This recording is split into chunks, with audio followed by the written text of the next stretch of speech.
এত লম্বা কবরের জিন্দেগি কেমনে পার হবেন বলেন তো? নূহ আলাইহিস সালামের জামানায় যারা মারা গেছে তারা আজ কত হাজার বছর কবরে পড়ে আছে। ইব্রাহিম আলাইহিস সালামের জামানায় যারা মারা গেছে তারা আজকে কতদিন কবরে পড়ে আছে। হ্যাঁ, আবু জেহেল আজকে কত বছর কবরে পড়ে আছে? 1450 বছর, আরো বেশি, 1450 বছর ধরে পড়ে আছে কবরে।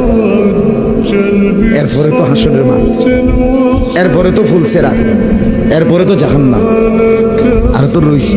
তাহলে দুনিয়ায় থাকলি কতদিন, কবরে পড়ে রইলি কতদিন? আপনি বলেন। আবু জেহেল দুনিয়াতে ছিল 800 বছর, কথা কন না?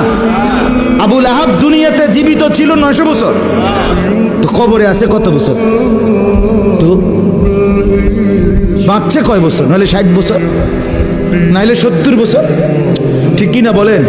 তাহলে দুনিয়ায় ছিলি কতদিন, কবরে আসত কতদিন? আচ্ছা, এই কথাই এখনই মনে হইল।